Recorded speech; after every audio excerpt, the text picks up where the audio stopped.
Sa ating mga balitang pambansa, mas lalo pang lumakas ang bagyong Marce habang kumikilos ng pahilagang kanluran sa ating bansa. Huling namataan ng bagyo 735 kilometers sa silangan po ng Baler sa Aurora. Ito'y may lakas ng hangin na aabot na po sa 110 km per ora at pagbugsong hanggang sa 135 km per ora. Dahil nga po sa bagyo, ilang lugar ngayon sa Luzon ang nakataas na sa signal number 1 kasama na ang Batanes, Cagayan, Babuyan Island, north at eastern portion po ng Isabela, northern portion ng Apayao at northern portion po ng Ilocos Norte. Inaasahan po maghahatid ng mga pag-ulan at ang naturang bagyo sa mga lugar po na aking nabanggit. Sa Metro Manila po naman, posible din pong ulanin, pero ito po lamang ay dahil sa localized thunderstorm. Sinigundahan naman ng Pangulong Bongbong Marcos Jr. ang kanyang kapatid na si Senator Amy sa nasambit nito na pagkukulang ng pag-asa kaya maraming namatay sa nagdaang bagyo. Hindi raw maayos na naabisuhan ng pag-asa ang mga lokal na pamahalaan sa lakas ng ulan na dala ng bagyo. Kung nasabihan lamang daw sana agad ang mga residente na kalikasan ng mga ito. Ang utos ng Pangulo sa Pag-asa, pagbutihin pa ang kanilang warning system para makapagbigay ng napapanahong babala sa mga tao. Bukod sa Pag-asa, nagbilin din si PBBM sa ibang ahensya na unti-untiin ang paglalabas ng tubig sa dam para hindi lumubog sa baha ang mga nasa mababang lugar. Palagay ko nga po, kinakailangan nilang mag-usap-usap dito bilang isang gobyerno, ha? Oo, kasi yung mga warning ng Pag-asa po na hawak natin, nandun po naman yung mga babala eh. Yung ating una pa sinasabi, maging sa OCD. Kung naiintindihan Opo, sa OCD ho, dapat sila ho talaga dito maging punong abala eh.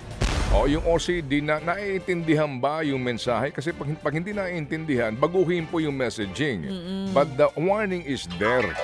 Di po ba? Yun pong ating matagal na sinasabi.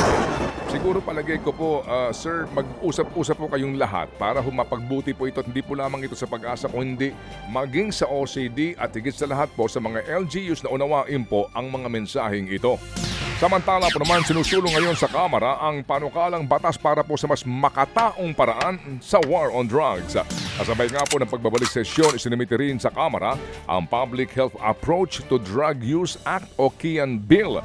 Layunin po nito na gawing evidence-based ang pagtugon sa problema sa illegal na droga. Kapag naisa batas, ipagpapawal din po ng KIAN Bill ang pag-torture, corporal punishment at extrajudicial killings. Ipinangalan po ng Akbayan Party List ang panukala kay Kian de los Santos na napatay sa madugong drug war noong pong 2017. Samantala, hindi naman magdadalawang isip ang Senado na bigyan ng kopya ng transcript ng hearing sa drug war ang International Criminal Court o ICC.